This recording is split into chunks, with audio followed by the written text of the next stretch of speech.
Hi, my name is Daniel Price. And I'm Terry Carter. And we're with the University of Georgia Extension Office in Cobb County.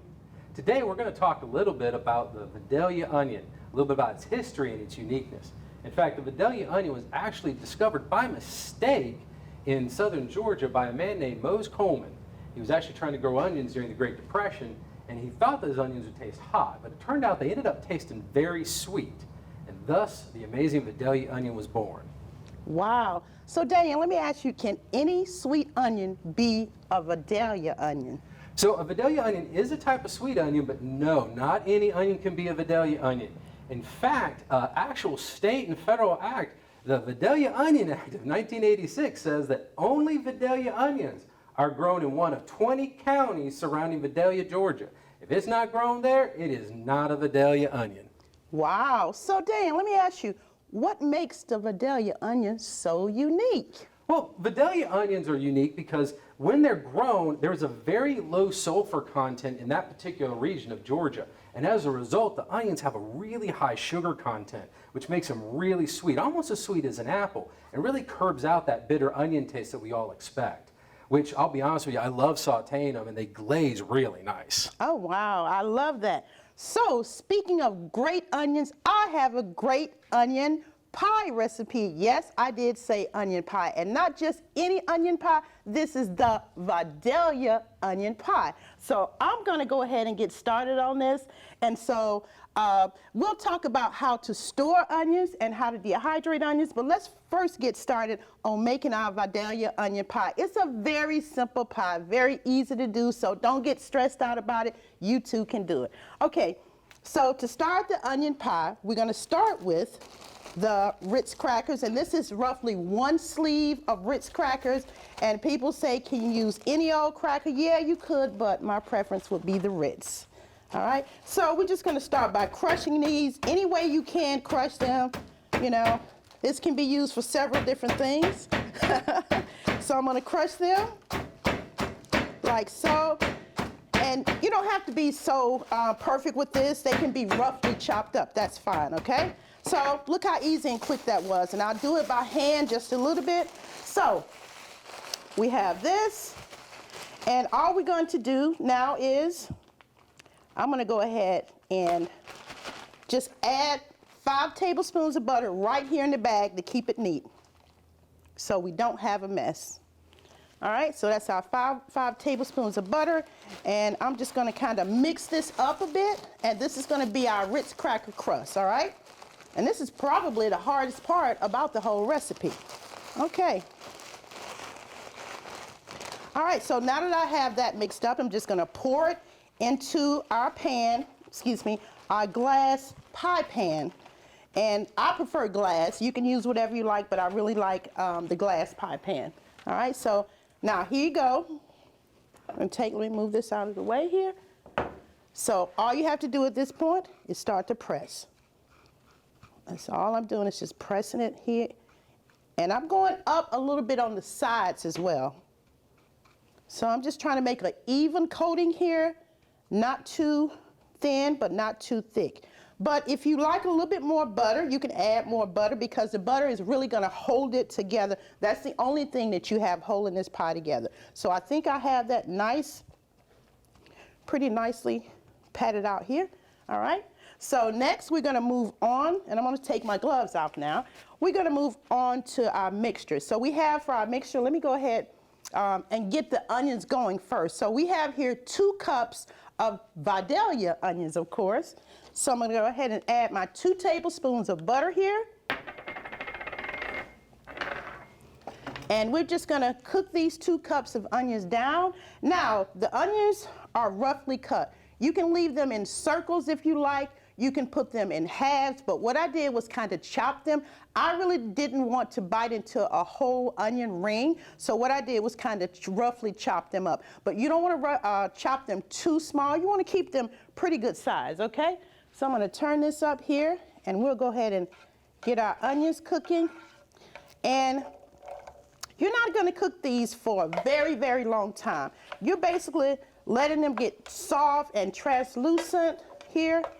So I'll go ahead and get that started, and while that's cooking, because it will take a couple of minutes for these to cook down a little bit. So while that's cooking, I'm going to go ahead and mix up what we're going to be putting with the onions. So here we have 2 cups of milk. Okay. I have 2 large eggs. Simple enough thus far, right? Okay. I have paprika, and this is about, let's see how much paprika we use here. This is 1/4 teaspoon of paprika. We have salt, and that is 3/4 teaspoon of salt. We have black pepper, and we have a 1/2 teaspoon of black pepper, and we have hot sauce or Tabasco, whatever you like. I'm using hot sauce today. And that's pretty much it. This is our mixture for our onions. So I'm gonna mix this up here. And the hard part is done already. How easy is that? So now we're basically just waiting for our onions to cook a little bit. So I'm gonna go ahead and mix these. And as I said, you don't want to really cook these too long. So let's talk about how to store onions. So if you bought that big gigantic bag of onion from Daniel's, yay, we're glad you did.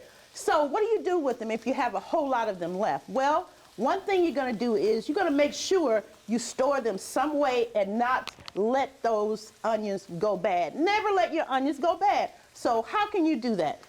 Let me turn this down just a little bit here and we'll talk about that, okay? Okay, so here, 2 ways really to store your onions, and these are the 2 ways I do it. The easiest way to do it is to take your onions, and you don't want to freeze onions whole, but you're going to freeze your onions.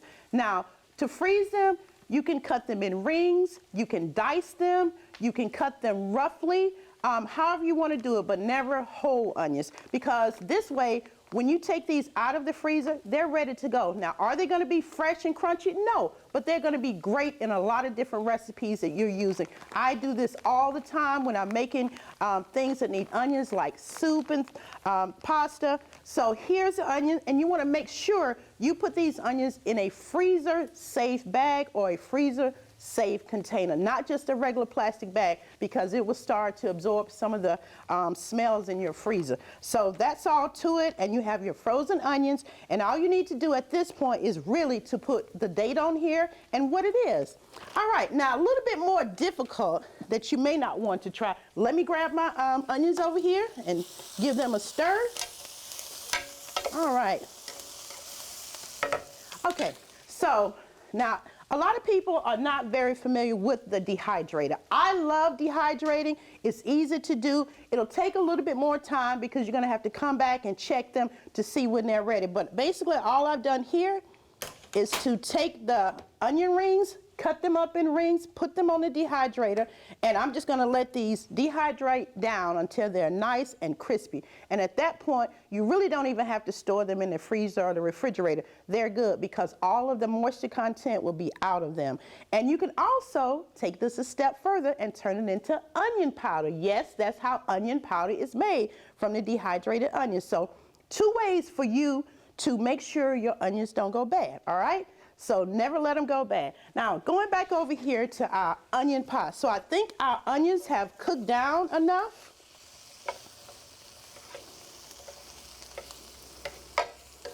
All right, I think so. So now I'm going to take the onions here and I'm going to put them in our onion crust we have here, our Ritz cracker crust. All right, easy enough, right? You still following me? All right. So that looks delicious already. And now we're gonna mix that up a little bit one more time, and we're just gonna pour this on top of our onion pie. And there you have it. That's our onion pie. And I'm gonna leave that amount out. Now, at this point, you can go ahead and add some cheese if you like cheese on yours. If you don't like the cheese, you can leave the cheese off. But I'm going to add just a little bit of cheese here, not a lot. Now, since we don't have time to let this cook in the oven, because this will take about 30 minutes, I'm going to go ahead and show you one that I cooked earlier. Okay, hold on. Let me get it out the oven. All right, here it is. Doesn't that look delicious? And that is your onion pie. And this is how we take the state vegetable and make it something delicious. So I hope you enjoy onions. I sure do. And this is easy to do, okay? Thank you so much.